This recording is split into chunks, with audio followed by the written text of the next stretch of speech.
What happens when a teacher tells a simple woman to solve calculus as a joke?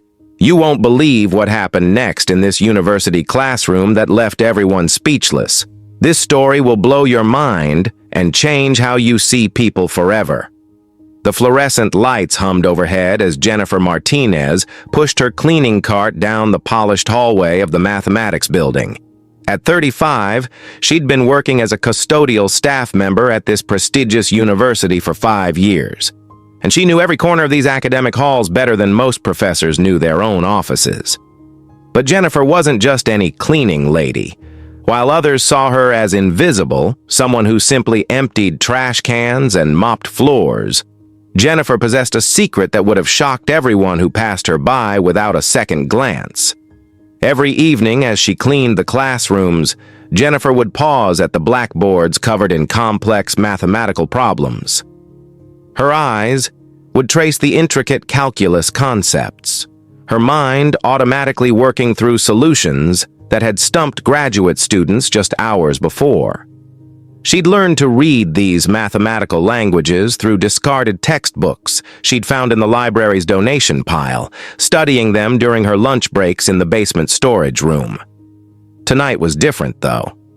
As Jennifer approached Dr. Richard Mitchell's advanced calculus classroom, she could hear raised voices through the partially open door. Dr. Mitchell, a man in his 50s with graying hair and wire-rimmed glasses, was known throughout the university for his brilliant mind and his equally brilliant arrogance. "This is absolutely unacceptable," Dr. Mitchell's voice carried through the hallway. "You're graduate students, for crying out loud. This problem should be child's play for someone at your level." Jennifer hesitated outside the door, her hand gripping the handle of her mop. She could see the professor's frustrated gestures through the glass window, his blue shirt and gray cardigan making him look every bit the stereotypical academic. The chalkboard behind him was covered in what she immediately recognized as particularly challenging advanced mathematics. The 20 or so students in the classroom sat in uncomfortable silence, their faces showing mixtures of embarrassment and confusion. Jennifer's heart went out to them. She could see exactly where they'd gone wrong in their approach. It was a common mistake, really.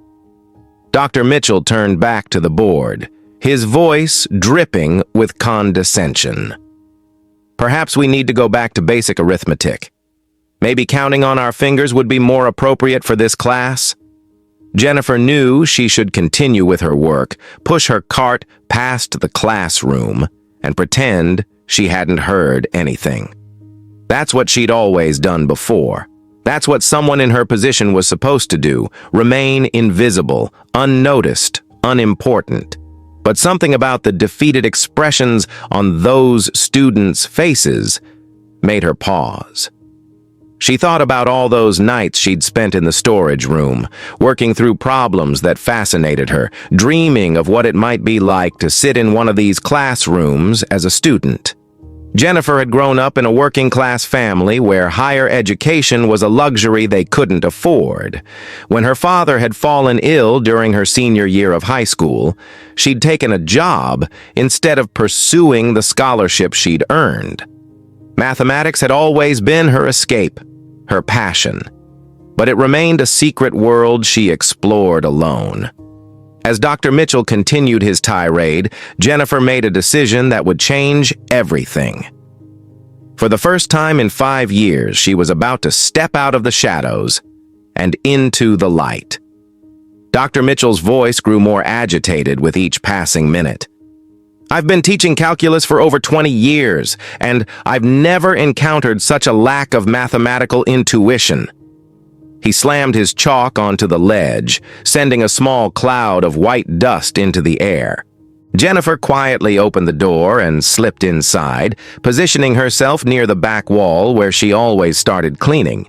She began her routine, emptying waste baskets and wiping down surfaces, but her eyes kept drifting to the complex problem on the board. The advanced calculus challenge required multiple sophisticated techniques, something that demanded both theoretical understanding and practical application skills. Jennifer could see exactly where the students had gone wrong. They'd correctly identified the initial approach, but stumbled when dealing with the more intricate components. You know what? Dr. Mitchell suddenly wheeled around, his eyes scanning the room before landing on Jennifer. Maybe we need a fresh perspective here. His tone carried a mocking edge that made several students shift uncomfortably in their seats. Jennifer's hands froze on her cleaning cloth. She looked up to find the professor staring directly at her, his expression a mixture of frustration and cruel amusement. "You there?" he said, pointing at Jennifer. "You've been watching us struggle with this problem. Since you seem so interested in our mathematical discussions, why don't you come up here and give it a try?" The classroom fell dead silent. 20 pairs of eyes turned to look at Jennifer, their expressions ranging from curiosity to pity. Some students exchanged glances, clearly uncomfortable with their professor's inappropriate behavior. I should probably just continue with my work, sir," Jennifer said quietly, her voice barely above a whisper. "Nonsense!" Dr. Mitchell's voice boomed across the room. "We're all about inclusive education here, aren't we? Equal opportunity learning." His words dripped with sarcasm. "Come on, don't be shy. Show us what you got." Jennifer's face burned with embarrassment. She could feel the weight of every stare, the awkwardness radiating from students who recognized their professor's cruelty. Part of her wanted to flee, to grab her cart and disappear back into the safety of her invisible world. But another part of her, the part that had spent countless hours studying, dreaming, and solving problems in secret, sparked with something she hadn't felt in years: defiance. "What exactly would you like me to do?" Jennifer asked, her voice growing slightly stronger. Dr. Mitchell gestured grandly toward the blackboard. "Solve that problem. Show these graduate students how it's done." He crossed his arms, wearing a smug smile. "After all, you've been observing our methods for... How long have you worked here?" "5 years?" Jennifer replied, setting down her cleaning supplies. 5 years, Dr. Mitchell repeated mockingly. "Surely that's enough time to pick up some mathematical knowledge through osmosis, right?" The cruelty in his voice was unmistakable now. He wasn't offering her an opportunity. He was setting her up for public humiliation, using her as an object lesson to shame his students. Jennifer walked slowly toward the front of the classroom. She thought about her father, who'd always told her that dignity wasn't something others could take away. It was something you chose to keep or give up. As she reached for the piece of chalk, Jennifer made a decision that would change everything. She was done being invisible. Jennifer's fingers trembled slightly as she grasped the chalk.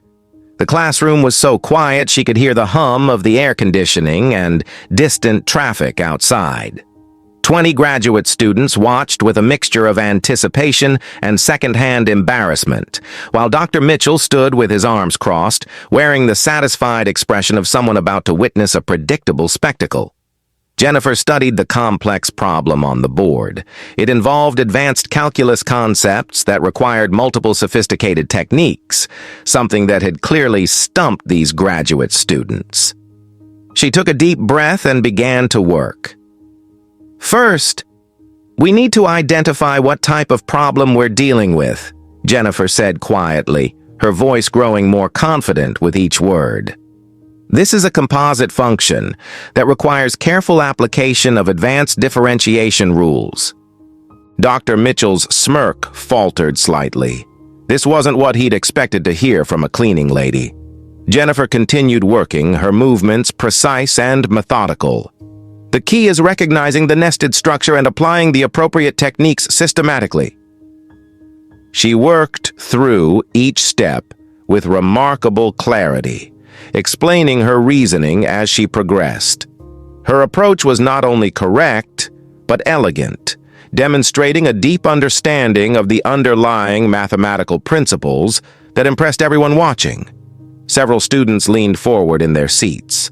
This was already further than any of them had gotten, and Jennifer's explanations were clearer than many they'd heard from professors. Now we handle this more complex component, Jennifer continued, her confidence building with each successful step. The trick is recognizing the pattern and applying the proper transformation. She worked through the intricate calculations with fluid precision, her understanding evident in every stroke of the chalk. The solution flowed naturally from her mind to the board. Dr. Mitchell's expression shifted from smugness to confusion. He stepped closer to the board, studying Jennifer's work with growing bewilderment. Every step was not only correct, but demonstrated sophisticated understanding. The final step requires us to simplify using fundamental mathematical relationships, Jennifer said, completing the solution with a flourish that showed both technical skill and mathematical elegance. She set down the chalk and stepped back, her heart pounding. The classroom remained silent for what felt like an eternity. That's absolutely correct, whispered a student in the front row, amazement evident in her voice. Dr. Mitchell stared at the board, his mouth slightly open. How did you... he began, then stopped himself, clearly struggling to process what he just witnessed. Jennifer turned to face the class, her beige t-shirt and jeans seeming somehow less ordinary. Now, the key is recognizing the underlying patterns, she said softly. Mathematics is like a language. Once you understand the grammar, complex problems become manageable. A student named Marcus raised his hand tentatively. But how did you know which technique to apply first? Jennifer smiled, the first genuine smile she'd worn in this classroom. Experience with similar problems? I've worked through hundreds of these types of calculations, just not in a formal classroom setting. Dr. Mitchell found his voice again, though it sounded strained. Where exactly did you learn advanced calculus? Jennifer's smile faded slightly. Books, she said simply. Textbooks that were being discarded. I've been studying mathematics for years. The revelation challenged everything they believed about intelligence, education, and worth. That must have been lucky, Doctor, Mitchell said weakly. Beginner's luck, perhaps. Jennifer looked at him steadily. Would you like me to solve another one? Dr. Mitchell's face flushed red, embarrassment and stubborn pride warring across his features. He couldn't simply accept what had happened. It challenged too many of his fundamental beliefs about intelligence, education, and social hierarchy.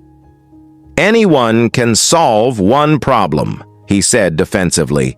Let's see how you handle something truly challenging. He moved to a clean section of the blackboard and began writing a new problem. This one significantly more complex. It was advanced multivariable calculus, graduate-level material that typically took students months to master. Solve this, Dr. Mitchell said, stepping back with renewed confidence. This is material from our most advanced graduate course. Jennifer studied the problem, her mind immediately recognizing the intricate structure. She'd encountered similar challenges in the most advanced textbooks she'd discovered. Problems that had taken her weeks to fully understand when she'd first attempted them. This requires combining several advanced techniques, Jennifer began, her voice steady and confident. We need to work systematically through each component. She began her solution, breaking down the complex problem into manageable pieces. Her approach was methodical and elegant, demonstrating not just computational ability, but deep conceptual understanding that impressed everyone watching. The students observed in fascination as Jennifer worked through calculations that had challenged them in their most difficult courses. Her explanations were clear and insightful, often revealing shortcuts and connections that even their professors hadn't emphasized. "The key insight here," Jennifer said as she worked through a particularly tricky section, "is recognizing how these different mathematical concepts relate to each other. They're not separate tools. They're parts of a unified system." Dr. Mitchell stood transfixed, checking and rechecking Jennifer's work as she progressed. Each step was not only correct, but demonstrated a level of mathematical maturity that typically took years of formal study to develop. When Jennifer completed the solution, the silence was deafening. Dr. Mitchell stared at the board. His earlier confidence completely evaporated. The solution was brilliant. "That's incredible," said Sarah, a graduate student. "You made it look almost elegant." "How long did it take you to learn this level of mathematics?" asked another student, genuine curiosity replacing earlier awkwardness. Jennifer turned to face the class, seeing them now as fellow human beings grappling with challenging concepts. "I worked the night shift," she said with quiet dignity. "After cleaning, I usually have a few hours before my morning job. I've been using that time to study." She paused, her voice growing softer. "Mathematics has always been my refuge. When my father was dying, when bills were overwhelming, when life felt impossible, numbers made sense. Problems had solutions. There was always an answer if you worked hard enough." Dr. Mitchell's expression had changed completely. The arrogance was gone, replaced by something that looked like shame. "You have 2 jobs?" "3, actually," Jennifer replied matter-of-factly.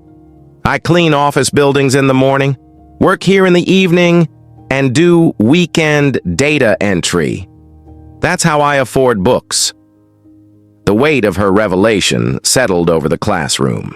Here was someone who worked 3 jobs just to survive, yet had mastered mathematics that challenged students with every advantage.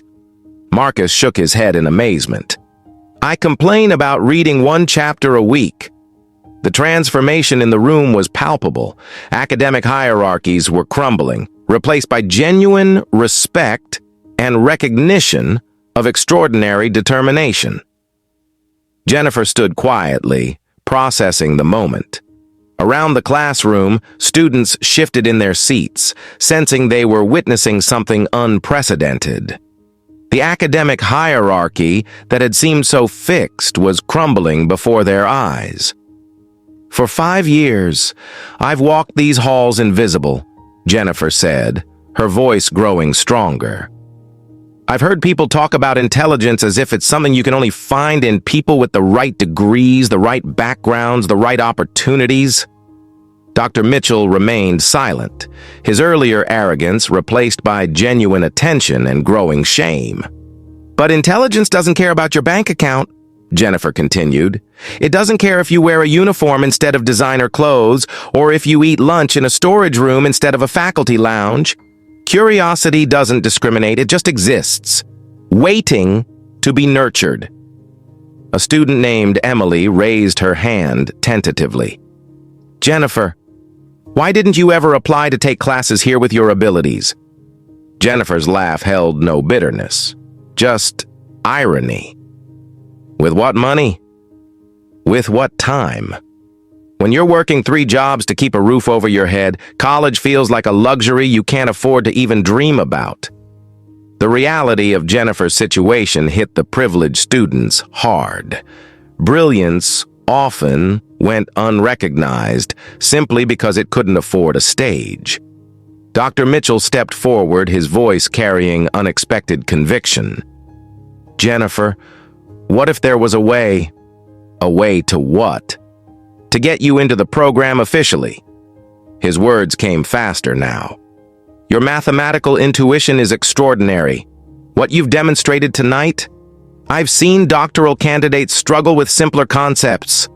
Jennifer shook her head, though her heart was racing. "Dr. Mitchell, I appreciate what you're trying to do, but I'm not looking for charity." "This isn't charity," Dr. Mitchell insisted. "This is recognition of exceptional ability." There are scholarships, work, study programs, opportunities for students with extraordinary potential, regardless of background. Marcus leaned forward. He's right, Jennifer. My sister got a full scholarship based purely on aptitude tests. No previous college experience required. For the first time that evening, Jennifer looked uncertain. The dream she'd buried under years of practical necessities was threatening to resurface, and it terrified her. "You don't understand," she said quietly. "I didn't grow up in families where college was expected. I don't know how to navigate academic politics or write proper research papers." "None of us knew that when we started," Sarah interrupted gently. "That's what we're here to learn. The hard part, the real mathematical thinking. You've already mastered." Dr. Mitchell pulled out a business card. "There's a special admissions process for students with..." 6 months later, Jennifer stood at the front of her own classroom, facing 20 eager undergraduate students. She wore a simple blue blouse and dark slacks, professional but accessible, just like her teaching style. The blackboard behind her was covered with mathematical concepts, but these weren't intimidating symbols of exclusion. They were invitations to discovery. "Mathematics isn't about being the smartest person in the room," Jennifer told her students, her voice carrying hard-won wisdom. "It's about being curious enough to ask questions and persistent enough to keep searching for answers even when the path isn't clear." The placement tests had been grueling, but Jennifer had earned her place with flying colors. Dr. Wells, the head of admissions, had never seen scores like hers. 99th percentile, she'd said with amazement, full scholarship, plus a tutoring position that paid better than all 3 of her previous jobs combined. In the back row, Jennifer noticed a young woman who reminded her of herself, quiet, attentive, but somehow separate from the others. After class, she approached her gently. "Lisa, right?" Jennifer said, with a warm smile. "I noticed you seem to understand the concepts really well, but you haven't participated much in discussions." Lisa looked down at her worn sneakers. "I'm not really supposed to be here. I'm just auditing. I work in the cafeteria, but She trailed off, embarrassed. Jennifer's heart recognized the familiar struggle immediately. "But you love mathematics?" Lisa nodded, her eyes lighting up. "Numbers make sense to me in ways that other things don't. They're reliable. Fair. Would you like to stay after class sometime? We could work through some additional problems together." The gratitude in Lisa's eyes was overwhelming. "You'd do that? Even though I'm not really a student?" "Everyone who wants to learn is really a student," Jennifer replied, remembering Dr. Mitchell's transformed words. "Curiosity doesn't require enrollment." Later that evening, Jennifer sat in her small but comfortable apartment, grading papers and preparing for tomorrow's lectures. Her life had changed dramatically, but the most profound transformation was internal, how she saw herself and her place in the world. She'd learned that worthiness wasn't something you earned through achievements or credentials. It was something you recognized within yourself and had the courage to let others see. Dr. Mitchell had become not just a colleague, but a genuine friend, often seeking her perspective on teaching challenges. The students from that transformative night now came to her office hours regularly, not just for mathematics help, but for life advice from someone who understood struggle and perseverance. The university had started a program for non-traditional students, inspired partly by Jennifer's story. Several staff members had already begun taking classes, discovering abilities they never knew they possessed. As Jennifer prepared for bed, she looked at her framed degree, bachelor's in mathematics, earned with highest honors. Beside it hung a photo from that life-changing night, captured by a student who'd wanted to document the moment when everything changed. In the photo, Jennifer stood at the blackboard, surrounded by people looking at her with genuine respect and recognition of her brilliance. She'd finally learned to see herself through their eyes. Worthy, capable, and brilliant. Jennifer's story reminds us that genius isn't confined to prestigious halls or expensive degrees. It exists in unexpected places, waiting for someone brave enough to step into the light. Have you ever judged someone based on their appearance or job? Share your thoughts in the comments below.